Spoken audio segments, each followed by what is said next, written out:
Hey, Michaela, Yeah. do you get travel sick? Yes. Have you, ever had a really, one of those painful examples where it's like you just wished you were dead? I have had a brown paper bag experience on a flight, unfortunately going up and going down on one of those small aircraft. And I worked in radio at the time, and the whole breakfast team on Air Talent and half the plane that I worked with saw me vomiting in this bag up and down. So I don't do little aircraft. You don't do small planes? No. Oh, dear. Welcome to the Tradies Business Show, helping you get off the tools and into true business ownership so you can spend more time doing the things that matter most. Now, here are your hosts, Warwick Bidwell and Michaela Clark. And welcome back to the Tradies Business Show with Woz and... Don't sit next to me on a plane. Michaela. I'll remember that next time we travel, air travel. Especially if it's regional, like a small plane. No, I'm shocking. So when we do our Tradies Business Show regional road show, I'm guessing we're hiring one of those juicy vans or something. Well, the problem is I can't be a passenger either. I get sick. I get really bad car sickness as well. Do you have control issues or something? I don't know. You get sick when you're not in control of the thing? Maybe. Yeah. I'll have to talk to your husband about this. I need to get my pilot's licence then. But no. There's a goal for you. Yeah, but no, I'm not a good traveller. Well, g'day listeners. Great to have you on the show. Today's episode, we're not talking about brown paper bags, unless they've got money in them. Then we'd talk about that. But we're going to talk about something other than Michaela's travel sickness. Which I'm sure is much more interesting. And we're instead going to dive into the world of making it easy to buy from you. What are you saying? Most people are easy to buy for. Well, I have a service, I have a phone number, just ring me up. Yeah, you would think that, wouldn't you? But as consumers, I think it's 2015. We have a thing called the internet and social media and smart devices. And people are a lot more savvy and definitely a lot less patient these days.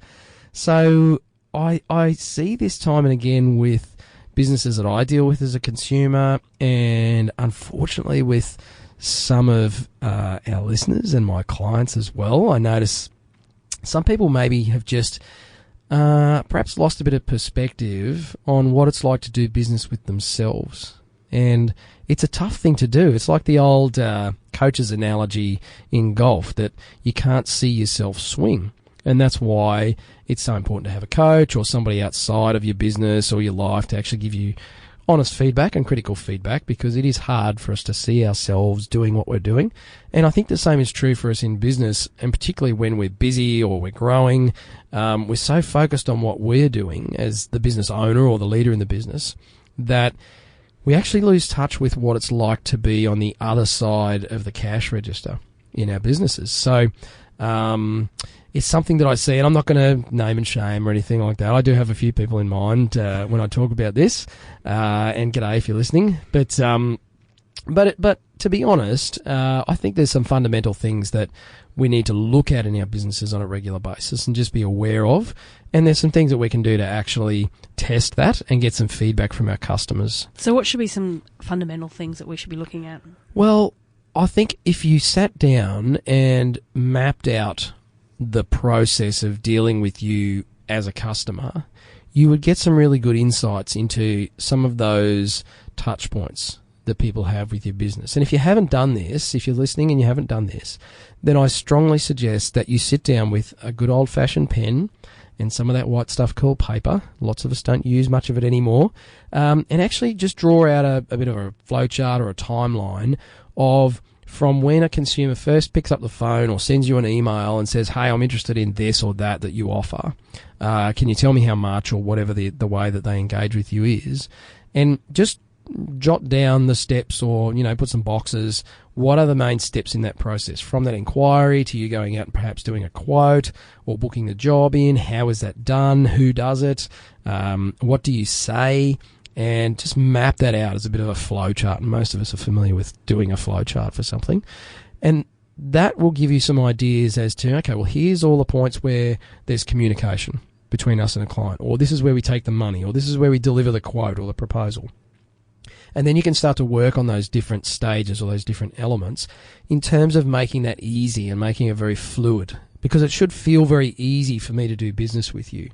And I got involved in a interesting conversation on social media recently. Most conversations on social media are probably anything but interesting these days. But somebody that I know put up a comment about retail and old school retail, where you actually go into a shop. You know that kind of retail? Oh, that shops still exists. Yeah. So he'd unfortunately had an all too common experience where he went into a store. He was trying to support the local guy because he believes in that. He wanted to buy a particular item. They didn't have it in his size, which is a very common size. It's quite a popular product line, and their response was basically that they could order it and have it there in a week or two. He promptly went home, jumped online, ordered the same item in about 10 minutes, and it arrived on his doorstep, I think it was 24 or 48 hours later. So the problem is retailers bitch and moan about online retail killing them off and how people don't support local, or they go in and try stuff on and waste their time, and then they go home and buy it online because it's $5 cheaper. It's like, you know what? Why wouldn't I? Why wouldn't I buy the same pair of pants or the same pots and pans or something for $5 less or $10 less without all the parking hassles and all the other stuff that goes along with going to the shop to get it? I'd be stupid if I was a consumer. Like, if I was coaching people on buying stuff, I'd say, just buy it online, it's cheaper. And you save yourself time and stress. So I think retailers have got a lot of work to do there in catching up to what the market actually wants. And that's the key point, is they've also lost touch, I believe, with what the market wants. And for you listening to this show, I would hazard a guess that you've probably bought something online, and if you haven't, I'd almost guarantee that your spouse or your kids or one of your family members or your mates have bought something online. So, it's like the whole thing of adapt or die. Now, where this is a challenge for tradies is you would say, well, you can't buy plumbing online, right? Yes. And I can't buy a tiling job online. Nope. Well, you kind of can. So here's where innovation becomes really powerful. So if you look at your flowchart that you've just drawn and you have a look at that first step in the process of customer picks up the telephone and rings me, right? Now, the phone's been around for a while. I think it was Alexander Graham Bell invented the telephone. It was a long time ago. Some smart dude, anyway. A couple of tin cans and a bit of string. Been around for a while. It's an old way of communicating. Now, yeah, they've got smaller and mobile and all that sort of stuff, but I still have to dial the number and talk to you, and some people really like doing it, and that's great. And we had an episode recently where we talked about should you have a mobile or a landline, or both. But the thing is, it's an older way of communicating, and some people don't like talking to other people on the phone. And often, the time when I actually think of wanting that product or service is not between 8:30 and 5 when your business is answering the phone, perhaps. It's probably at 8:43 p.m. when I'm sitting on the couch and the wife complains to me for the 73rd time this month that the front stairs are falling apart, or when am I going to replace the the light globe in the storage room, or whatever it is. Okay. Yep.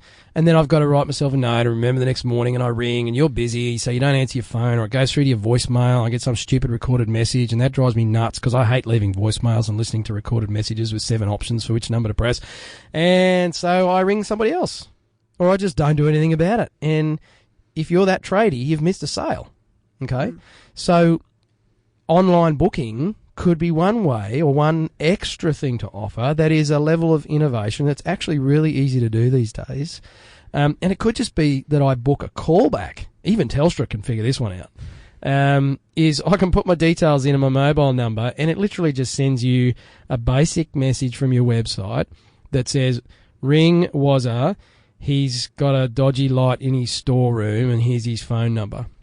And then you're in control of the contact, and you can ring me on your phone the next morning at 8:30 and say, hey, Wazza, it's Bob, the electrician here, just getting back to you about your inquiry last night. How cool would that be? Now, that's going to set you apart from the other trade businesses who just have a mobile number listed, or a fixed line if they're in that camp, on their website if they have one.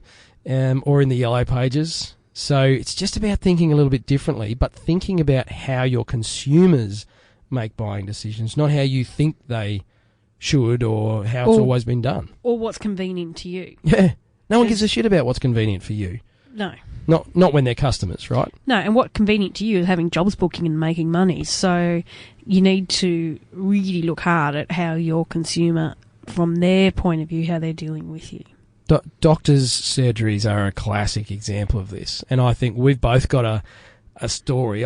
Can I share mine first, Michaela? Go. And then so I'll share the old way, right? And this is the way probably the majority of surgeries do it, doctors' surgeries, is I made an appointment recently, and so I wasn't feeling very well. I didn't have the man flu. I've just got a chest infection. You can probably hear that I'm still a bit hoarse. And that wasn't from shouting at the football on the weekend. Made an appointment. Yes, I managed to get in. Like, I rang in the morning and I got in that afternoon. Very happy about that. Give me some drugs, man.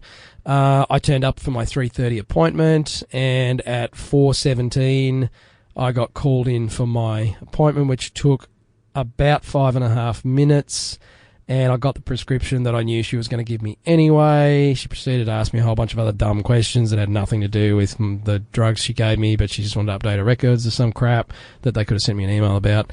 And I was on my way an hour later than the 3:30 that I'd booked the appointment. So in that hour, I was sitting there thinking of all the other stuff that I could have been doing and getting so cranky at these buggers and reminding myself, this is why I don't go to this doctor's surgery. But you know what? I went there because they were the only ones that had an appointment left. Right? Now, I'm sure that's how probably 97% of GPs run their practices, and I've had a debate with a guy about this, a GP years ago, and he said, well, we don't know how long the appointments are going to take, Warwick, because there could be guys like you that come in, just give me some drugs, and then there's old Mrs. Smith that has, every ailment known to man, and she takes, 27 minutes in her 15-minute allotted appointment, but you know what? As a consumer, I couldn't give a toss. I don't care that you can't manage your calendar. And that really grinds my gears. It frustrates the crap out of me. Can you tell? Yes. That's why I never go to the doctor. I have to be almost dead to go to the doctor because these guys are just going to waste my time. And I get that, and I do think doctors may be a little bit different. Now, my mother was a nurse from a medical centre, so maybe I have a skewed view of it. This isn't the doctor's business show, fortunately. No, so. But I want to give you an example of a doctor that I go to. So I can book online. So I can actually go and see her appointments for the whole week.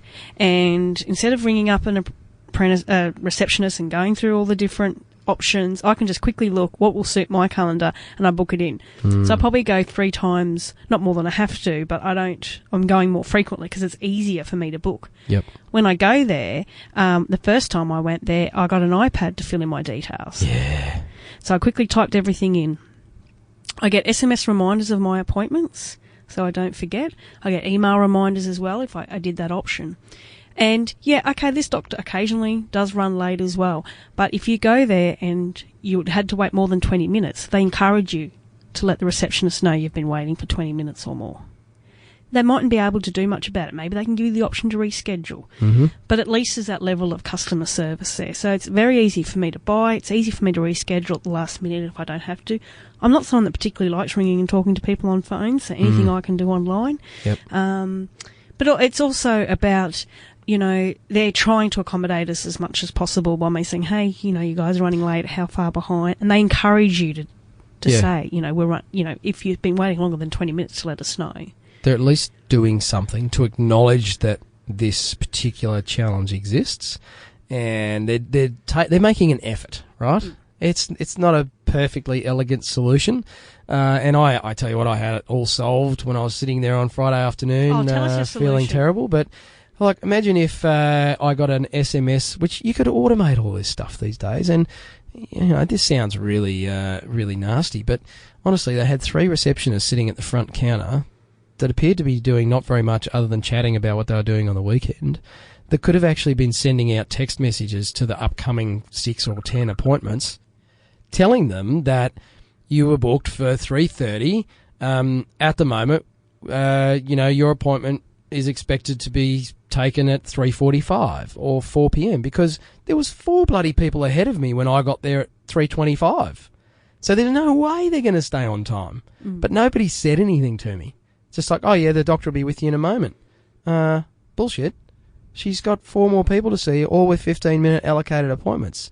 That's an hour, which is about how long I waited. So I could have gone and had a cup of coffee somewhere. I could have gone and done the shopping that I was doing on my way home, which I was getting cranky about because the shops were going to shut and it was rushed, and then I had to get to the pharmacy. So it just could be handled a lot more in a more customer-focused way. Yeah, so this comes back to if you're a trade business, you know, just being upfront with your customers if you're going to run late. Communication. And tell them that, now, some of the vagaries of being a maintenance plumber or an appliance repairman or whatever it is that you do is that often when we visit jobs, we come across things that we couldn't know about. Because when we pull your thing apart, it's like, you know, opening up your leg. It's like, whoa, we didn't expect to find this stuff. So it's about explaining and educating people up front. Say, now, we may be late. We usually run on time. If in the off chance that we do get caught with some crazy issue at our appointment prior to you, we'll text you straight away and let you know so that you're not sitting by the front door waiting to let us in. You can make a cup of tea or go and hang the washing out or whatever it is that you need to do. And I think it's just actually talking about the elephant in the room. And one of my mentors years ago said, speak to the skepticism before it speaks to you. And it's just that thing about getting on the front foot and being proactive about this stuff. And it's almost setting yourself up for a fall and then delighting people because, like, oh, you are on time. It's like, yeah, look, we did come across an issue, but we managed to sort it. We got them patched up and running again. And now we're here to give you 100% of our focus. And the other thing is that you're also saying, look, yes, we may run late because we are trying to do the best job possible with the customer before.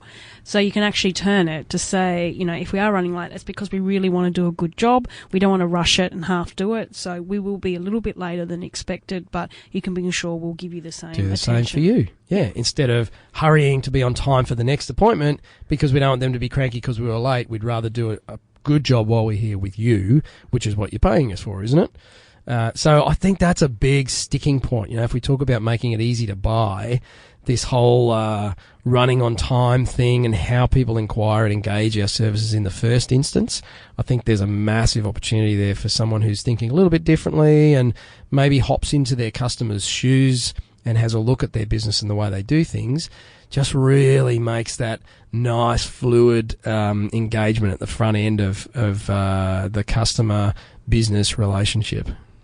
So true. The next part is, so, you know, I book you online, you turn up 20 minutes late, but I don't care because you texted me an hour ago to say, hey, we just hit a snag on this job. Rather than leave these people hanging, we're going to finish this. Hope you're okay with that. Does that still work for you? And I text you back and say, all good. I'll go watch another episode of Friends. You turn up, you do the job. We shake hands. It's all good. I'll assume you do all the simple stuff like take your boots off and clean up after yourself and all the things that we've talked about in previous episodes. The next part often gets a bit funky, which is payment. And I'm amazed at the number of tradies that still pretty much have an old school payment system where I actually get a paper invoice in the mail after the job's been done about a week later, and I open it up and I knew it was going to be that because you told me, but it's like, you know, I kind of forgot about that, and then I opened this a week later and I spent the money that I was supposed to have aside to pay you that bill. You know how it goes. Yeah. And I look at the number and it's like, whoa, oh, yeah, geez, wish he'd just given me this on the day. I would have paid it. I had the money kind of thing. So you just don't want to create any friction around payment because then what's going to happen is I'll do the whole, well, he took a week to get me the bloody invoice. I'll take a week to give him the money. And I know if you're listening, you had this in your business. Yeah.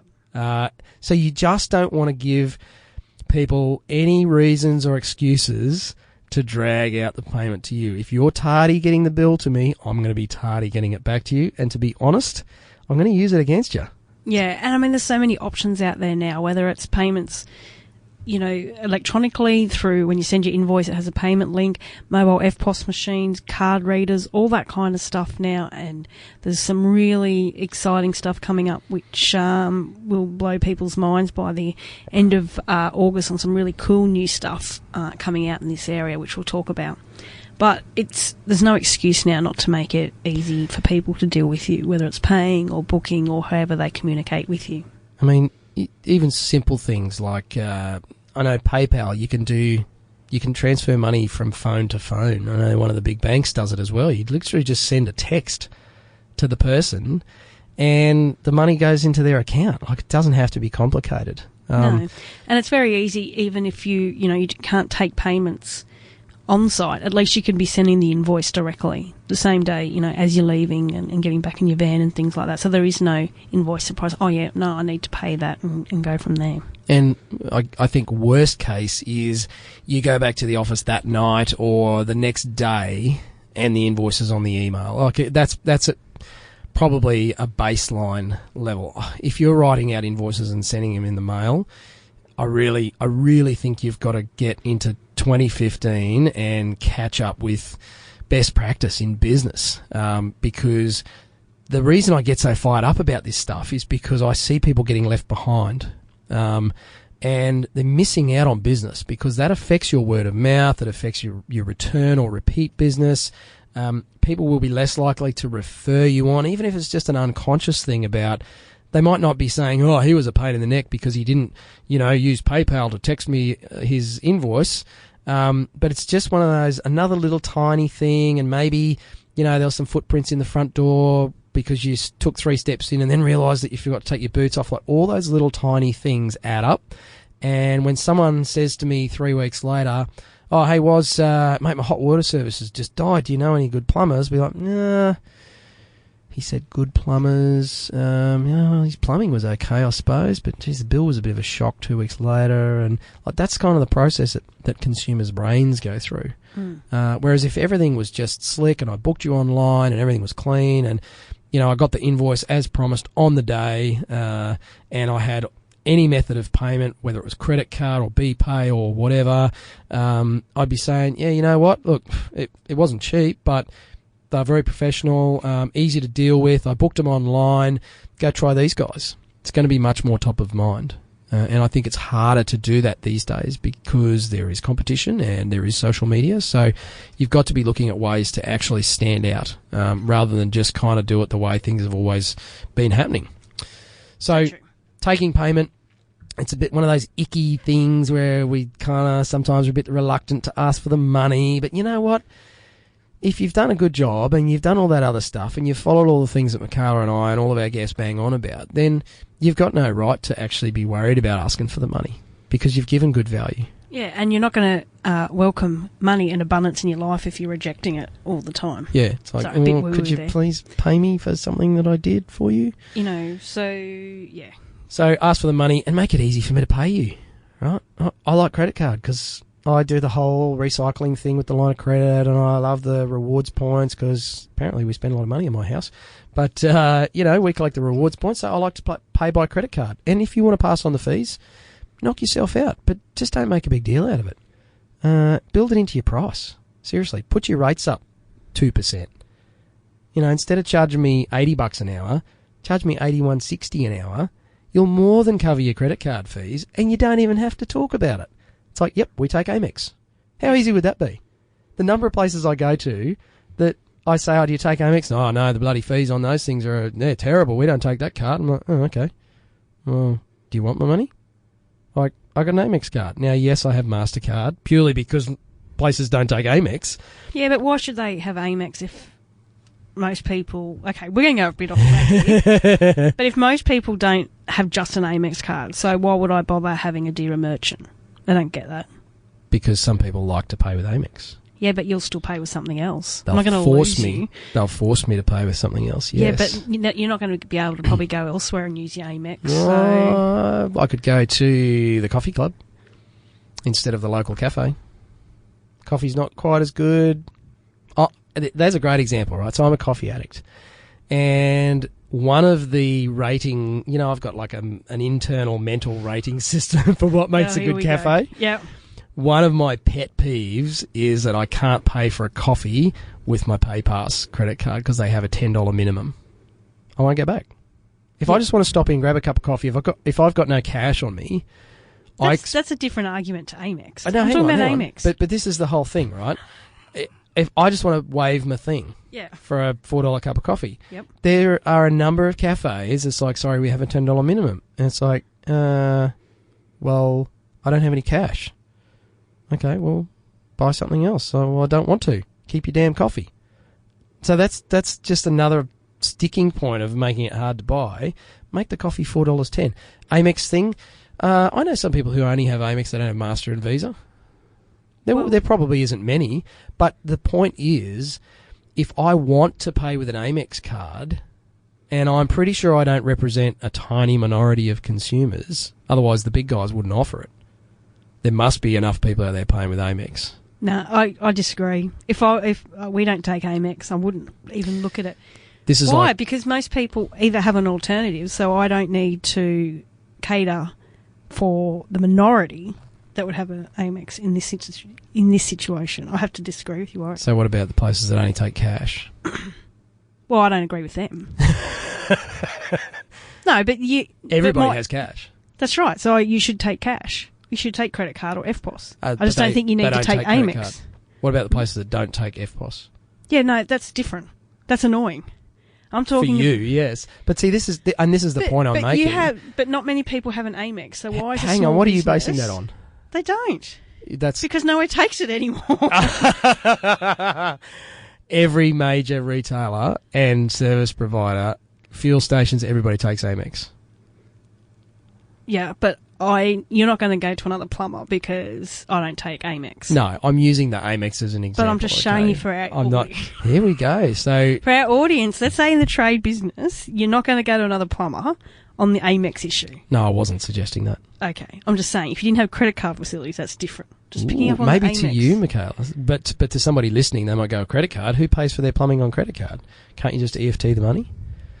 And this is the point. You got to find out what your consumers want. This is a bit like the mobile number versus fixed line debate. Is it doesn't matter a rat's what Michaela and I think, and we could argue this point all day, and we're going to continue this after we turn off the microphones. I can tell you. But the point is, go find out what your customers want, because if you surveyed your customers and found out that they're all wankers like me that want to use Amex, then it'd be a good idea to offer Amex. But if you find out that it's just me and the other 73% of your consumers are happy to use MasterCard or Visa, then just tell me you're really sorry, but, we only do MasterCard and Visa. But don't make a big deal out of the fact that it's because of the fees and why would you want to use that, which is what some businesses have said to me, which is crazy. Anyway, I've just thought of another thing that really annoyed me about recently. It is on topic. We got charged a travel fee from a trade person to come to our house. Oh, ouch. Because we live a little bit out of town. Was never told about that. That's fair, though. Till the second time they came out. So we got 2 travel fees before we got the bill. Ooh. Now, the travel fee was $100 each way. So it wasn't, a nominal thing. It wasn't nominal. We weren't told about it. So that was an extra $400. Yeah, we weren't told about it. On a big plumbing job. Now, we'd like to hear. I reckon this is a good one. Jump on our Facebook page, Tradies Business Show, on Facebook, and tell us what you think. Have you had? Do you charge travel fees? Have you had an experience being charged a travel fee like Michaela, who has just gone very red in the face, I can tell you? So I don't have an issue with you charging a travel fee if you think you need to do that and you service my area. Uh-huh. Don't service my area if you think that you need to put extra costs in to travel to my area, because I'm sure there's other plumbers in the area that can do that. If you are going to charge one, you have to let your customers know before they book. Yeah.